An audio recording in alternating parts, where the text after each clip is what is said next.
ating mga ka-80s, kamahalima, mga talagang wow sa buong mundo. Ang dami-dami nila kasi nga as of this time na binablog po natin ito ay kasalukuyan pa rin nasa kanilang simula at wakas world tour ang SB19. Palakpakan natin ang bonggang-bongga. Diba ang saya-saya lang kasi ito na yung last nasa ano sila ngayon July 11, nasa Fox Theater Redwood City sila sa San Francisco, California. Nung July 12 sa City National Grove of Anaheim sa Los Angeles, California. Nung July 18, which is today, nasa the Arena of Pickering Casino sila sa Toronto, Ontario. At July 20 sa Grey Eagle Resort Casino sa Calgary, sa Alberta. And July 26, the Center of Performing Arts in Vancouver, British Colony, BC. British Columbia ba? O yun. And then, July 27, babalik sila sa Pichanga Resort Casino sa Temecula, California. Alright? And then August 1, sa Hawaii Convention Center naman sila sa Honolulu, Hawaii. Yan nga po ang kanilang simula. Mga world tour na bongga mga schedule nila. And July to August pa lang yan ha. At nakatakda silang magkaroon ng October gig sa Dubai, Doha, Riyadh, and Jeddah. Kasama ang Sydney, Melbourne, Tokyo, Hong Kong, pagpapatuloy ng Asia. So, yan yung mga naka-line up pero hindi pa namin sigurado kasi pan-checking dito sa kanilang official website, iyan po yung mga schedules nila. And dito nga sa Philippines, pinag-uusapan pa rin ang halos everyday ng mga TikTok entries nila na ang saya-salaya nilang panoorin mula dun sa mga game. Ibang klase talaga tong bias kong system. Although lahat na sila bias ko ngayon. May kanya-kanyang number na nga lang sila.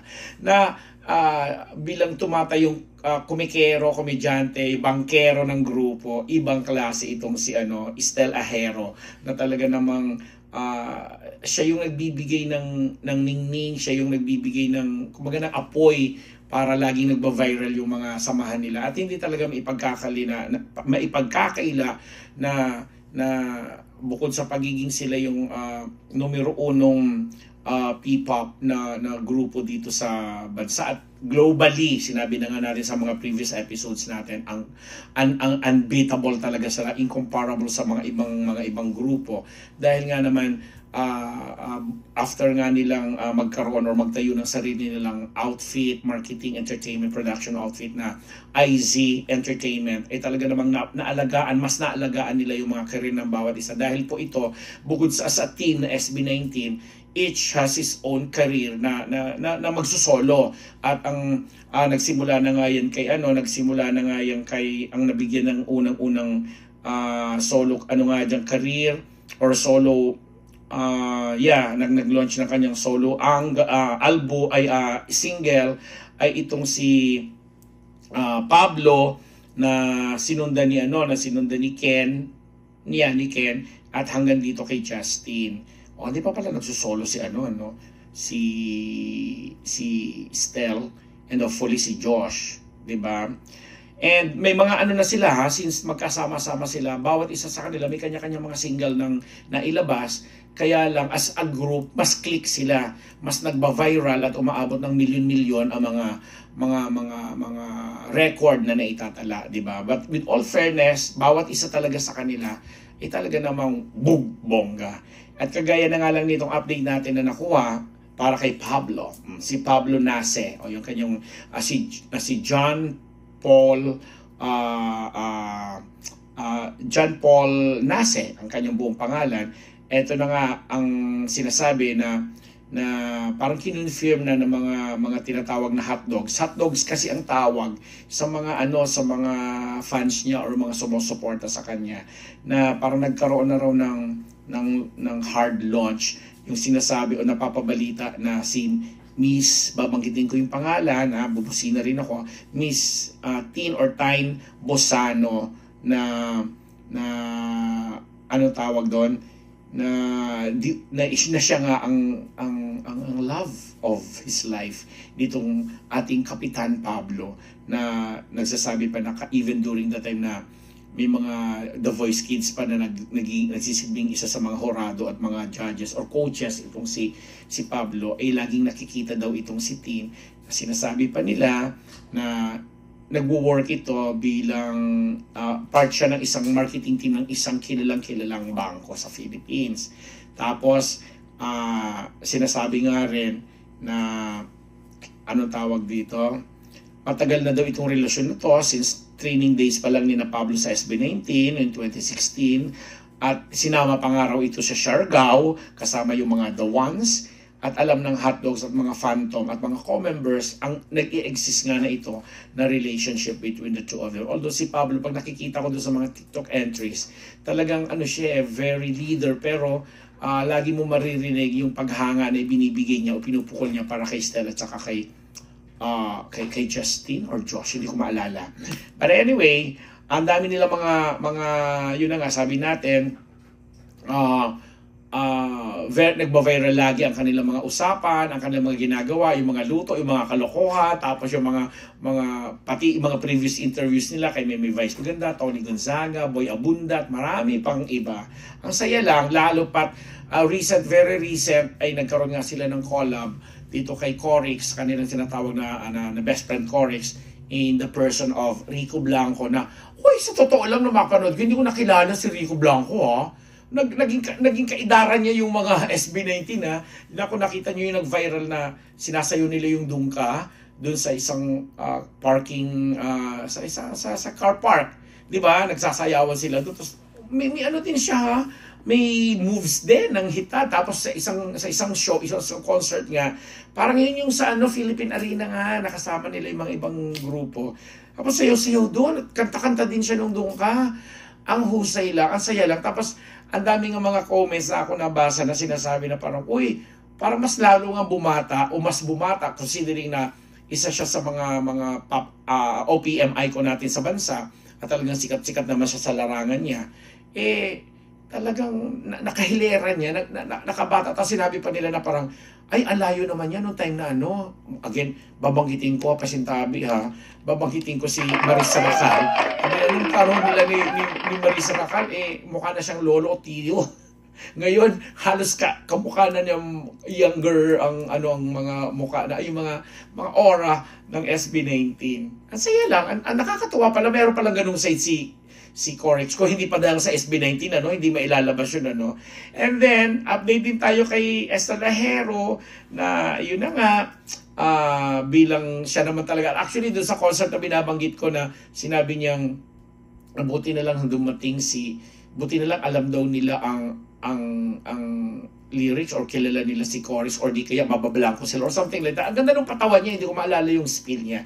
But anyway, si Estel nga, nabalitaan natin na may ilalabas din at binubuo ng IZ Marketing yung parang solo naman niya para sa grupo. At dahil may maraming nagawang kanta ang bawat isa, hinahanapan ng babagay sa kanila. Kasi sabi nga natin kanina, nagkaroon na sila ng mga single na i-release na nung 2023, 2024. In fact, si Ken ba, nag-perform na dati sa New Frontier Theater as a solo artist. Hindi man ganun kalakas yung pagtanggap sa bawat individual na ito sa kanilang mga solo attempt na magkaroon ng mga solo singles at well.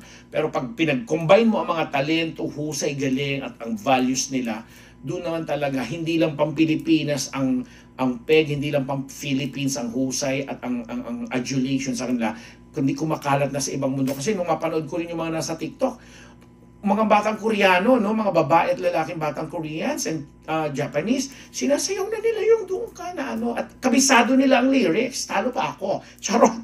Talo pa ako. Diba? ano pa ako, nabubulol-bulo pa ako. Pero yung mga bata, ang gagaling talaga. Plus, of course, sabi nga natin, nag-ano talaga yung following nila, yung mga followers nila mula sa pinakababa, maliliit na bata, hanggang sa mga kagaya namin, mga boomers. Boomers! Oh, mga panahong napag-iwanan, panahon pa kami ng mga kundiman at ina-appreciate namin at ina-admire namin ng SB natin. At hindi ako nahihiya dyan. And si Ken, of course, si Ken Suso na Philip dati natin kilala siya, nasabi nga natin isa rin sa, actually ang cute niya. Ang cute ni Ken. At lumalabas yung pagkaano niya, kahit seryoso siya, pero once na magbitaw na rin siya ng joke, basta nagsaswak kasi, nagja-jive yung mga values nila. At alam mo yung parang kahit nasa isang sasakyan lang sila na magkakasama-sama, tapos makikita mo nagba-vlog or what, mararamdaman mo yung respeto at pagmamahal nila sa bawat isa. At isa nga si Ken sa mga leader na talagang laging, alam mo yun, nagko-connect ito sa kanilang lima. And of course, si Justin, ang aking baby. Baby Justin, kumakaway yung mga magselos dyan. Bilang pinakabatang member ng SB19 and matalino to, ha? Wag kang graduate ito with honor sa St. Benilde pa. O kaya siya yung in charge naman dun sa mga production, nagdidirect ng mga shot. Nagkaroon na rin siya ng solo single niya. Yun na nga siya nga yung pang-apat na member na nag-pursue ng solo career. Nauna nga si Pablo, si Josh, si Ken, tapos ito nga si Justin. Kaya nga sabi nga natin kanina, nang inano natin yung kay Estel, si Estel ngayon parang prepare on something. Kaya lang, because of the Simula at Wakas World Tour nila, dinidivide. At ang maganda dito sa ginagawa ng IZ Entertainment or marketing arm nila, na ang CEO nga si Pablo, ang maganda dito is na-delegate ang mga schedule ng bawat isa. Tapos talagang pag pinagsama mo for a major event or a small event pa lang yan, boom! Pinag-uusapan ng bonggang-bongga. Kasi nga, united sila. With all due respect, bubusina ako sa mga ibang mga P-pop or mga pababaing grupo or mga palalaking grupo man dyan. Although may question lang ako na doon sa isang executive ng IZ Entertainment, kung ano na nangyari doon sa panawagan nila na bubuo sila ng girl group din na parang hindi pa namin nababalitaan na i-launch niya or natuloy ba or what. And of course, ang pinaka matanda or may edad sa kanila na si Josh Colin Santos. Yun. Teka, sino may nag-birthday last July? May nag-birthday na, si Justin, nag-birthday ng July 7. Hindi tayo nakapagbigay ng doon. Pero anyway, belated happy birthday sa iyo, Justin. Ito nga, speaking of Josh, na tinatawag siyang the most charismatic at kahit siya yung isa sa, although si Pablo 5, 5'6". Basta hindi sila magkalayo ng height kasi parang si Josh yung sinasabing nadadala ng appeal niya, yung pagiging mataas niya. Although ang pinakamataas sa kanila, yung pinakabunso din na si Justin na nasa bang height ni Justin. Basta mataas si Justin.